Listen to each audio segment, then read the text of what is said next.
গতকাল school service কমিশনের নবম দশমের যে ইন্টিমেশন লেটার ডাউনলোডের অপশন দেওয়া হলো, অর্থাৎ যেখানে নবম দশমের সেখানে ভেরিফিকেশনের প্রক্রিয়া শুরু হলো, সেখানে সেই মুহূর্তে বা তারা অনেক আগে থেকেই অনেকের মনে প্রশ্ন যে নবম দশমের সেকেন্ড ভেরিফিকেশন লিস্ট কি আসবে, এলে কোন কোন সাবজেক্টে আসবে। বিশেষ করে অনেকে আছে কাট অফ থেকে খুব সামান্য মার্কস কম পেয়েছে। তো এই প্রশ্নটা আমাকে প্রায় রোজই অনেকে করে, পার ডে করে।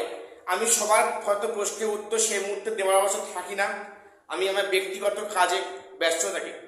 আমি আজকে তোমাদের সবার প্রশ্নের উত্তর দেবো এই ভিডিওর মাধ্যমে। কাজেই প্রত্যেকে ভিডিওটা একটু মন দিয়ে শোনো, কেউ স্কিপ করে না। আর সবাই চ্যানেলটা সাবস্ক্রাইব করে দিও এসএসসি পিএসসি গুরুত্বপূর্ণ আপডেট সবার আগে পাওয়ার জন্য। প্রথম বলি, দেখো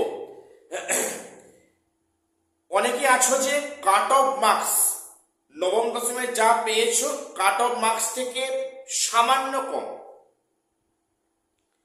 তো তাদের যে প্রশ্নটা মনে খুব ঘোরাফেরা করছে, বিশেষ করে গতকালের পর থেকে আরো বেশি প্রশ্নটা করছো যে নবম দশমে সেকেন্ড ভেরিফিকেশন লিস্ট আদৌ আসবে কিনা, বা এলে তার সম্ভাবনা কতখানি আছে, কোন কোন সাবজেক্টে আসতে পারে। দেখো প্রথম বলি যে নবম দশমে কিন্তু একাদশ দ্বাদশের থেকে অনেকটাই বেশি ক্যান্ডিডেট, প্রায় ডবলের বেশি ক্যান্ডিডেট, ভ্যাকান্সি বেশি, সাবজেক্ট সংখ্যা বেশি।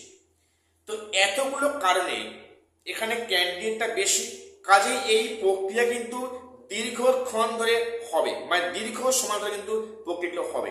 ভেরিফিকেশন, ইন্টারভিউ, কাউন্সেলিং ইত্যাদি একটা লেন্দি প্রসেস হবে একাদশ দ্বাদশের থেকে, এ বিষয়ে কোনো সন্দেহ নেই। এবং এবং আমি তোমার কাছে বলবো যে তিনটে ভ্যালিড পয়েন্ট আছে, যে পয়েন্টটা যদি আমরা একটু শান্ত মাথায় ভাবি অবশ্যই কিন্তু আমরা উত্তর পেয়ে যাব। কি? যে সেকেন্ড ভেরিফিকেশন লিস্ট অবশ্যম্ভাবী ক্লাস 9-10 ক্ষেত্রে।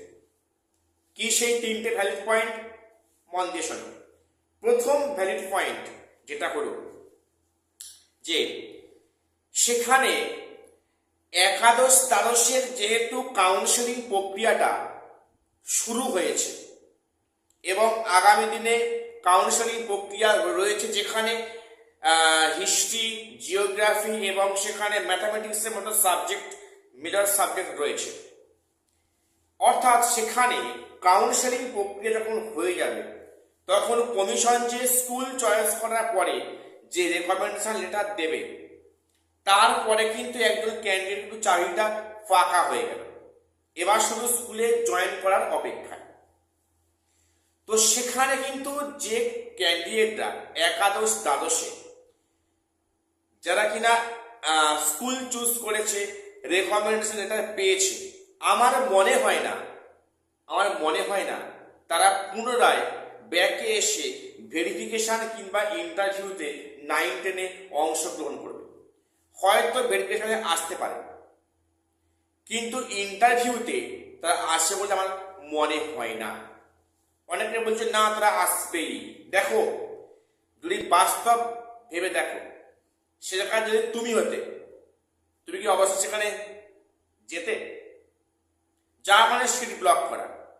তবে হ্যাঁ, কিছু ক্যান্ডিডেট আসবেই। কেন বলতো? যারা একাদশ দ্বাদশের র্যাঙ্কটা পিছনে ছিল, তারা দূরের স্কুল পেয়েছে, তারা কিন্তু বাইরে তারা কিন্তু অবশ্যই এখানে অংশগ্রহণ করবে। তার সংখ্যাটা খুব কমই, বেশি আদৌ নয়, কিন্তু এটা হিসাব পুরো পরিষ্কার। এবং সেখানে যেহেতু এখনো যেহেতু 11-12 সমস্ত বিষয়ে কাউন্সেলিং শুরু হয়নি, ধীরে ধীরে হবে।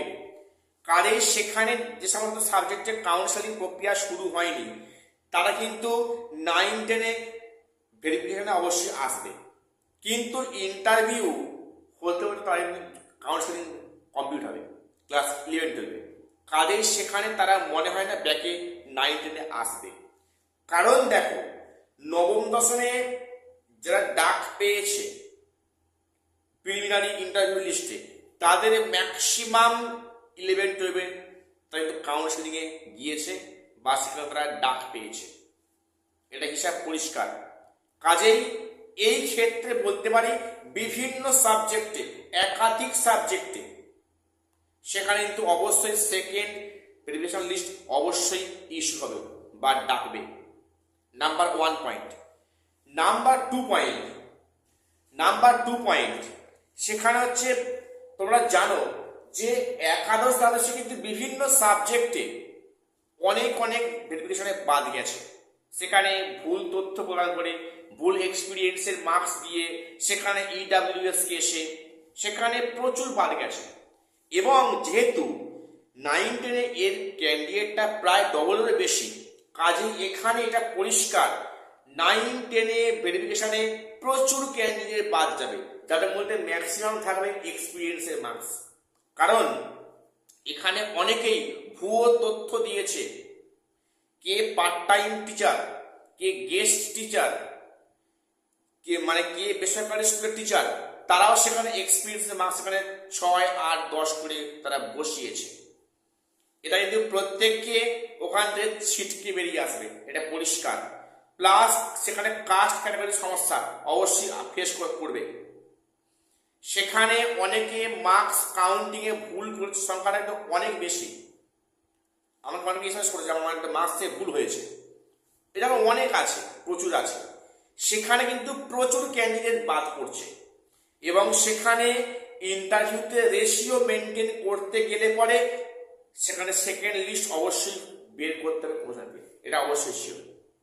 নাম্বার 3, দেখো কমিশন যেখানে স্বীকার করেছে যে একাদশ দ্বাদশে 1000+ টেন্টেড আছে একদম ইন্টারভিউ পর অবধি, এবং তাই যদি হয় এই আমাদের একাদশ 9-10 ক্ষেত্রে কিন্তু একাধিক স্টুডেন্ট থাকবে। একাধিক তার সংখ্যাটা কয়েক হাজার সেখানে টেন্টেড ঢুকে আছে। এই কয়েকদিন আগে সেখানে কমিশন মাত্র 12 জন না কতজন সেখানে লিস্ট বের করেছে যে এরা টেন্টেড। কি মনে হচ্ছে এ বাদ দিয়া টেন্টেড নেই? অসংখ্য টেন্টেড আছে।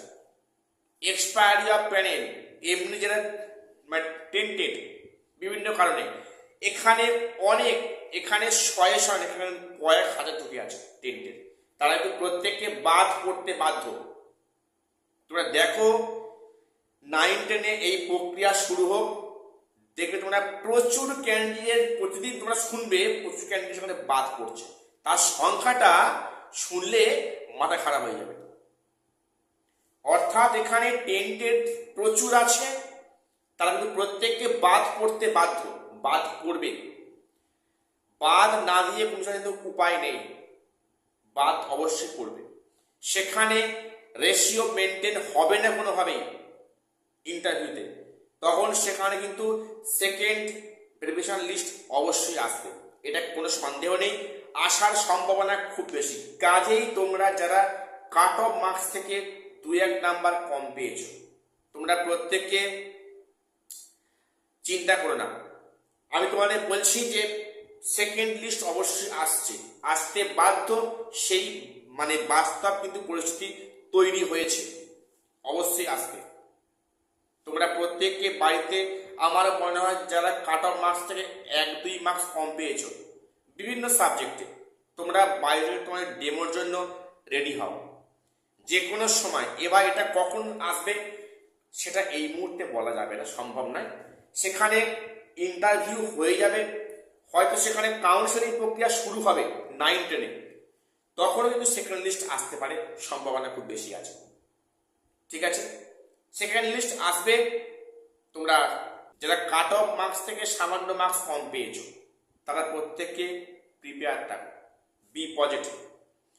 তো এটুকু আপডেট দেওয়ার ছিল। প্রত্যেক চ্যানেলটা সাবস্ক্রাইব করে দিও এসএসসি পিএসসি গুরুত্বপূর্ণ আপডেট পাওয়ার জন্য।